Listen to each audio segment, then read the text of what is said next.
decade, scientists chased the source of a deadly new virus through China's tallest mountains and most isolated caverns. Selama hampir 1 dekade, para ilmuwan mengejar sumber virus baru yang mematikan melalui gunung-gunung tertinggi dan gua-gua yang terpencil di China. They finally found it here, in the bats of Shitao Cave. Mereka akhirnya menemukannya di sini, dalam kelelawar gua Shitao.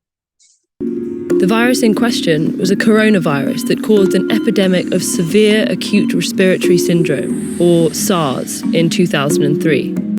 Virus yang dimaksud adalah virus corona yang menyebabkan epidemi sindrom pernapasan akut yang parah atau SARS pada tahun 2003. Coronaviruses are a group of viruses covered in little protein spikes that look like a crown, or corona in Latin. Coronavirus adalah sekelompok virus yang ditutupi oleh paku protein kecil yang terlihat seperti mahkota atau corona dalam bahasa Latin. There are hundreds of known coronaviruses. Ada ratusan virus corona yang diketahui. 7 of them infect humans and can cause disease. 7 diantaranya menginfeksi manusia dan dapat menyebabkan penyakit. The coronavirus SARS-CoV causes SARS, MERS-CoV causes MERS, and SARS-CoV-2 causes the disease COVID-19. Virus corona SARS-CoV menyebabkan SARS, MERS-CoV menyebabkan MERS, dan SARS-CoV-2 menyebabkan penyakit COVID-19. Of the 7 human coronaviruses, 4 cause colds, mild, highly contagious infections of the nose and throat. Dari 7 virus corona pada manusia, 4 diantaranya menyebabkan pilek, infeksi ringan yang sangat menular pada hidung dan tenggorokan. 2 infect the lungs and cause much more severe illnesses. 2 menginfeksi paru-paru dan menyebabkan penyakit yang jauh lebih parah. The 7th, which causes COVID-19, has features of each. Ketujuh yang menyebabkan COVID-19 memiliki ciri khas masing-masing. It spreads easily, but can severely impact the lungs. Virus ini menyebar dengan mudah, tetapi dapat berdampak parah pada paru-paru. When an infected person coughs, droplets containing the virus spray out. Ketika orang yang terinfeksi batuk, tetesan yang mengandung virus akan menyembur keluar. The virus can infect a new person when the droplets enter their nose or mouth. Virus ini dapat menginfeksi orang baru ketika droplet tersebut masuk ke dalam hidung atau mulut mereka. Coronaviruses transmit best in enclosed spaces where people are close together. Virus corona paling baik menular pada ruang tertutup di mana orang-orang saling berdekatan. Cold weather keeps their delicate casing from drying out, Cuaca dingin membuat selubungnya yang halus tidak mengering, enabling the virus to survive for longer between hosts, sehingga memungkinkan virus untuk bertahan lebih lama di antara inangnya. while UV exposure from sunlight may damage it. Sementara paparan sinar UV dari sinar matahari dapat merusaknya. These seasonal variations matter more for established viruses, Variasi musiman ini lebih penting bagi virus yang sudah mapan. but because no one is yet immune to a new virus, it has so many potential hosts that it doesn't need ideal conditions to spread. Namun karena belum ada yang kebal terhadap virus baru, virus ini memiliki banyak inang potensial sehingga tidak memerlukan kondisi ideal untuk menyebar. In the body, the protein spikes embed in the host cells and fuse with them. Di dalam tubuh, lonjakan protein tertanam di dalam sel inang dan menyatu dengannya, Enabling the virus to hijack the host cell's machinery to replicate its own genes. memungkinkan virus untuk membajak mesin sel inang untuk mereplikasi gennya sendiri. Coronaviruses store their genes on RNA. Virus corona menyimpan gen mereka pada RNA. All viruses are either RNA viruses or DNA viruses. Semua virus adalah virus RNA atau virus DNA. RNA viruses tend to be smaller, with fewer genes, Virus RNA cenderung lebih kecil, dengan lebih sedikit gen, meaning they infect many hosts and replicate quickly in those hosts. yang berarti mereka menginfeksi banyak inang dan bereplikasi dengan cepat di dalam inang tersebut. In general, RNA viruses don't have a proofreading mechanism, whereas DNA viruses do. Secara umum, virus RNA tidak memiliki mekanisme pengoreksian, sedangkan virus DNA memilikinya. So, when an RNA virus replicates, it's much more likely to have mistakes called mutations. Jadi, ketika virus RNA bereplikasi, kemungkinan besar terjadi kesalahan yang disebut mutasi. Many of these mutations are useless or even harmful, Banyak dari mutasi ini tidak berguna atau bahkan berbahaya. but some make the virus better suited for certain environments, like a new host species. Tetapi beberapa di antaranya membuat virus lebih cocok untuk lingkungan tertentu, seperti spesies yang baru. Epidemics often occur when a virus jumps from animals to humans. Epidemi sering terjadi ketika virus berpindah dari hewan ke manusia. This is true of the RNA viruses that cause the Ebola, Zika, and SARS epidemics, and the COVID-19 pandemic. Hal ini terjadi pada virus RNA yang menyebabkan epidemi Ebola, Zika, dan SARS, serta pandemi COVID-19. Once in humans, the virus still mutates, usually not enough to create a new virus, but enough to create variations or strains of the original one. Setelah berada di manusia, virus masih bermutasi, biasanya tidak cukup untuk menciptakan virus baru, tetapi cukup untuk menciptakan variasi atau strain dengan virus aslinya. Coronaviruses have a few key differences from most RNA viruses. Virus corona memiliki beberapa perbedaan utama dari kebanyakan virus RNA. They're some of the largest, meaning they have the most genes. Virus ini adalah salah satu yang terbesar, yang berarti memiliki gen paling banyak.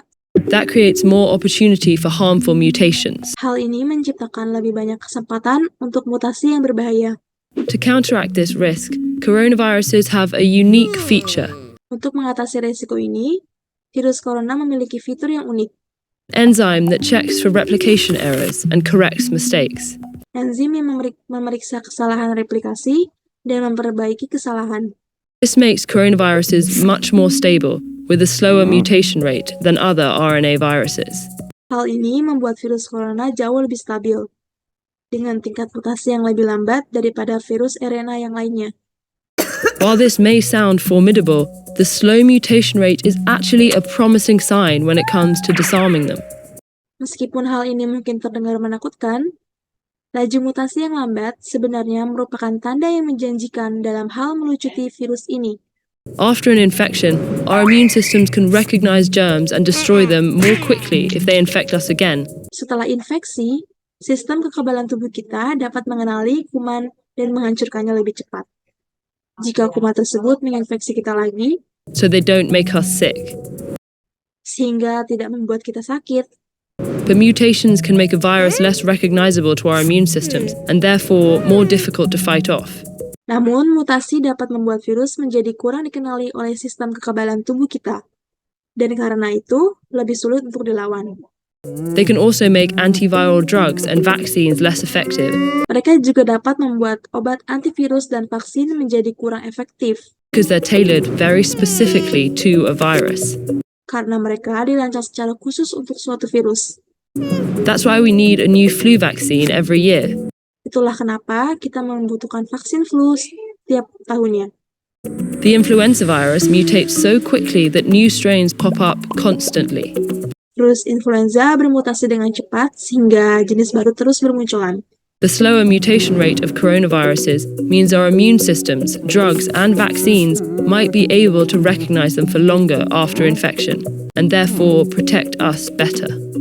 Laju mutasi virus corona yang lebih lambat berarti sistem kekebalan tubuh, obat-obatan, dan vaksin kita mungkin dapat mengenalinya lebih lama setelah terinfeksi, dan karenanya melindungi kita dengan lebih baik. Still, we don't know how long our bodies remain immune to different coronaviruses. Namun, kita tidak tahu berapa lama tubuh kita tetap kebal terhadap virus corona yang berbeda. There's never been an approved treatment or vaccine for a coronavirus. Tidak pernah ada pengobatan atau vaksin yang disetujui untuk virus corona ini. We haven't focused on treating the ones that cause colds. And though scientists began developing treatments for SARS and MERS, the epidemics ended before those treatments completed clinical trials. Kami belum berfokus pada pengobatan yang menyebabkan pilek. Dan meskipun para ilmuwan sudah mulai mengembangkan pengobatan untuk SARS dan MERS, epidemi terlanjur berakhir sebelum pengobatan tersebut menyelesaikan uji klinis. As we continue to encroach on other animals' habitats, some scientists say a new coronavirus jumping to humans is inevitable. Ketika kita terus menambah habitat hewan lain, beberapa ilmuwan mengatakan bahwa virus corona baru yang berpindah ke manusia tidak dapat dihindari. But if we investigate these unknowns, it doesn't have to be devastating. Namun, jika kita menyelidiki hal-hal yang tidak diketahui ini, hal tersebut tidak akan menghancurkan.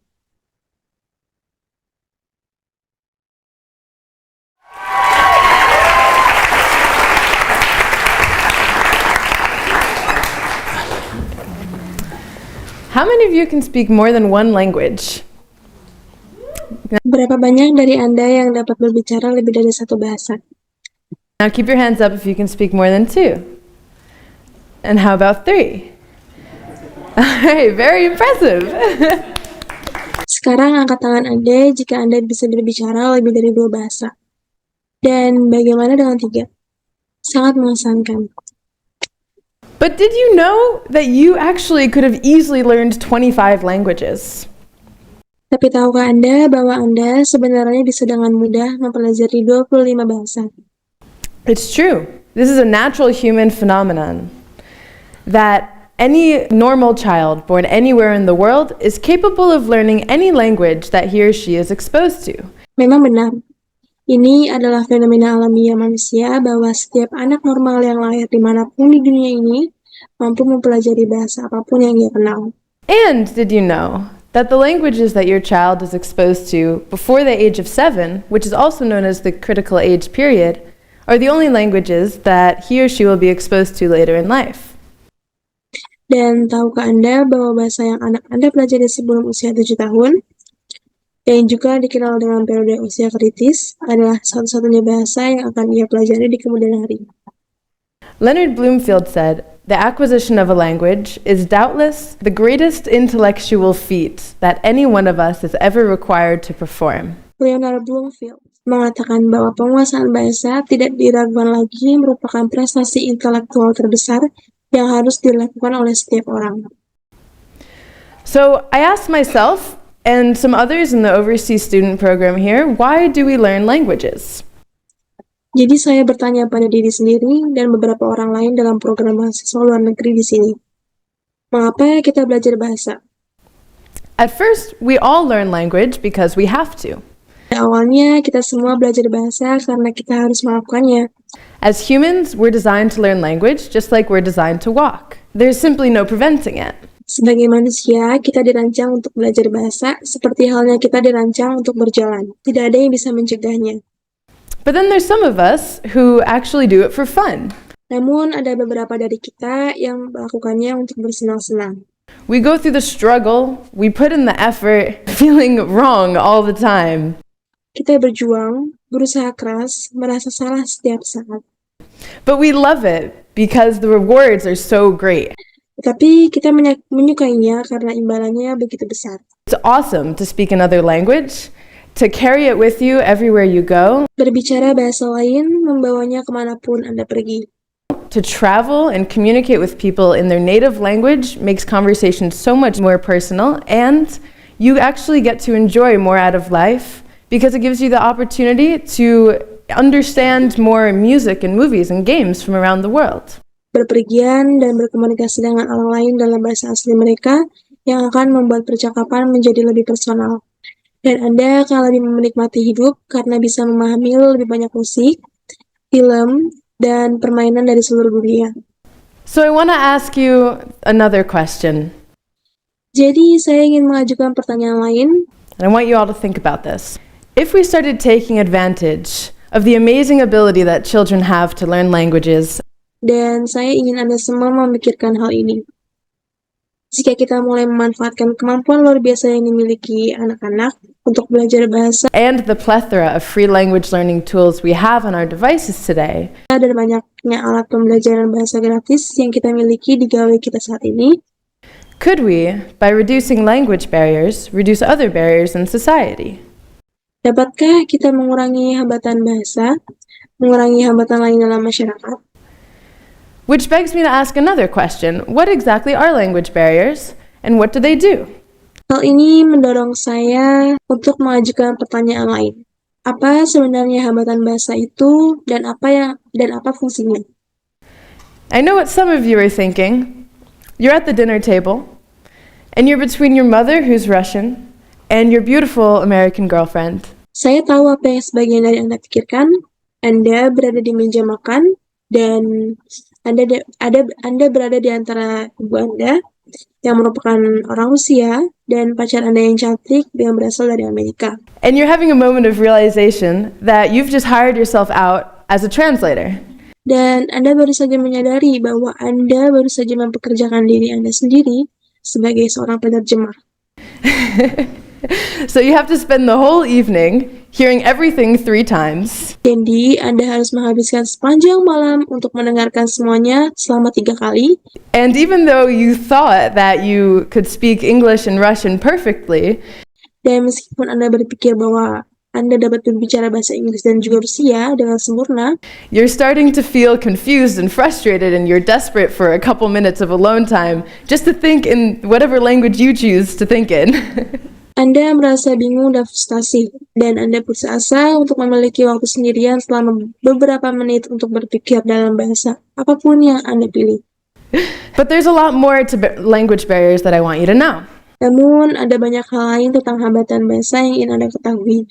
Have you ever heard of linguistic relativity? Pernahkah Anda mendengar tentang relativitas linguistik? Linguistic relativity is the field which asks questions on the relations between language, perception, and thought. Relativitas linguistik adalah bidang yang mengajukan pertanyaan tentang hubungan antara bahasa, persepsi, dan pikiran. The core theory is called the deterministic theory. It's scientifically proven, and it states that the language you speak shapes the way you think and influences your behavior. Teori intinya disebut teori deterministik, terbukti secara ilmiah dan menyatakan bahwa bahasa yang Anda gunakan merupakan cara Anda berpikir dan mempengaruhi perilaku Anda. The fathers of linguistic relativity, Benjamin Whorf and Edward Sapir, also state that if a word doesn't exist in your language, you won't know the concept. Bapak relativitas linguistik, Benjamin Whorf dan Edward Sapir, menyatakan bahwa jika sebuah kata tidak ada dalam bahasa Anda tidak akan tahu konsepnya. Now, I think that those guys can be a little extreme in their theories. I think, rather, that if a word doesn't exist in your language, you're a lot less likely to identify with that concept. Sekarang saya pikir orang-orang itu bisa menjadi sedikit ekstrim dalam teori mereka. Menurut saya, jika sebuah kata tidak ada dalam bahasa Anda, kemungkinan besar Anda tidak akan mengidentifikasikannya dengan konsep tersebut. One of my friends here in Israel, a native German speaker, told me a story once of how the English language changed the way that she thought about love. Salah satu teman saya di Israel, yang merupakan penutur asli bahasa Jerman, pernah menceritakan kepada saya sebuah kisah tentang bagaimana bahasa Inggris mengubah cara berpikirnya tentang cinta. She told me she still remembers the first time she heard the term falling in love. Dia mengatakan kepada saya bahwa dia masih ingat pertama kali dia mendengar istilah jatuh cinta. And that she was shocked at the use of the language because she had never thought of being in love as something that happened suddenly and dramatically.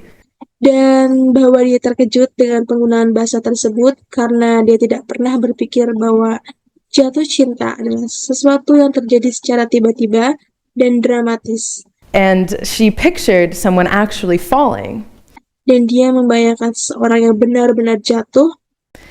And she could feel that. And then she knew that someday she would experience falling in love and not just being in love.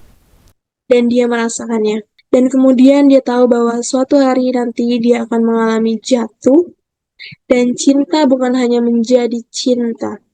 Also, in body language, we find interesting differences among languages. Selain itu, dalam bahasa tubuh, kami menemukan perbedaan yang menarik di antara bahasa-bahasa. In Hebrew, this means wait. Dalam bahasa Ibrani, ini berarti menunggu. However, this is a great insult in Italy, and I wanted you all to know that. Namun, ini adalah penghinaan besar di Italia. dan saya ingin Anda semua tahu itu. And the most obvious differences in languages that are influencing our thoughts and behaviors is in vocabulary. Dan perbedaan yang paling jelas dalam bahasa yang mempengaruhi pikiran dan perilaku kita adalah kosakata. One scientific experiment in linguistic relativity showed how gender association impacts people's perception. Satu eksperimen ilmiah dalam relativitas linguistik menunjukkan bahwa bagaimana asosiasi gender mempengaruhi persepsi orang. This study used the word key, which is in German a masculine word, and in Spanish it's feminine. Penelitian ini menggunakan kata kunci. Dalam bahasa Jerman adalah kata maskulin, dan dalam bahasa Spanyol kata tersebut adalah kata feminim. So subjects were asked to come up with words to describe a key. And the German speakers used words such as heavy, durable, strong, useful, metal. Jadi para subjek diminta untuk membuat kata-kata untuk menggambarkan sebuah kunci.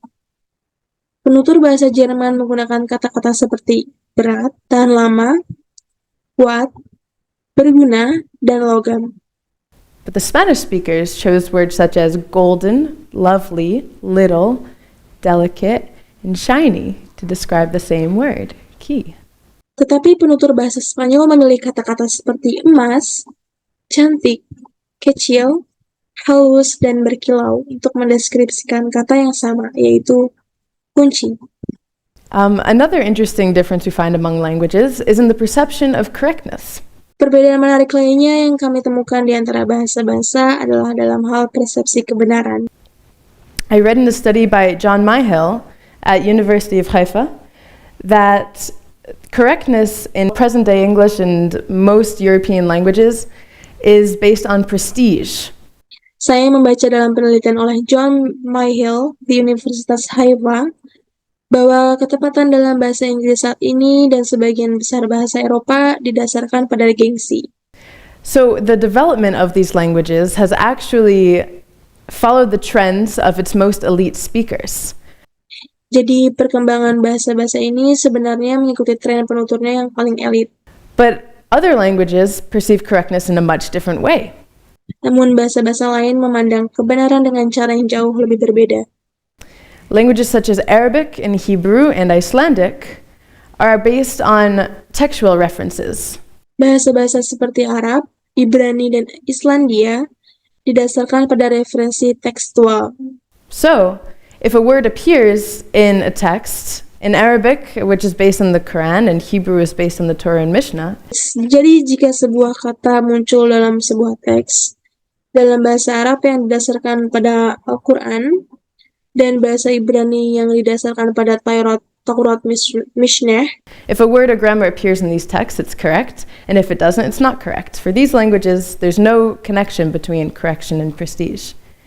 jika sebuah kata atau tata bahasa muncul dalam teks tersebut, maka kata tersebut benar. Dan jika tidak, maka kata tersebut tidak benar. Untuk bahasa-bahasa ini, tidak ada hubungannya antara ketepatan dan gengsi. And there are many, many words in languages that don't appear anywhere else, such as stam in Hebrew, which can be translated into English as just kidding. Dan ada banyak sekali kata-kata dalam bahasa yang tidak muncul di tempat lain, seperti stam dalam bahasa Ibrani yang dapat diterjemahkan ke dalam bahasa Inggris sebagai hanya bercanda. But not really. It's a unique word to let someone know that you're not being serious. Tapi sebenarnya tidak. Ini adalah kata yang unik untuk memberitahu seseorang bahwa Anda tidak serius. And halomot paz is how you say sweet dreams in Hebrew, but it actually translates directly as golden dreams. Dan halamot pes adalah cara Anda mengatakan mimpi indah dalam bahasa Ibrani, tetapi sebenarnya diterjemahkan secara langsung sebagai mimpi indah. And there's a word in German that I love called Fernweh, which dictionaries translate it as itchy feet. And it's the opposite of homesick. Dan ada sebuah kata dalam bahasa Jerman yang saya sukai yang disebut Fernweh, yang dalam kamus diterjemahkan sebagai kaki gatal dan merupakan kebalikan dari rindu. It describes the feeling that you need to travel. Kata ini menggambarkan perasaan bahwa Anda perlu berpergian So when my German friend taught me this word, I thought, wow, how I wish that this word existed in my language. Jadi ketika teman Jerman saya mengajari saya kata ini, saya berpikir, wow, betapa saya berharap kata ini ada dalam bahasa saya.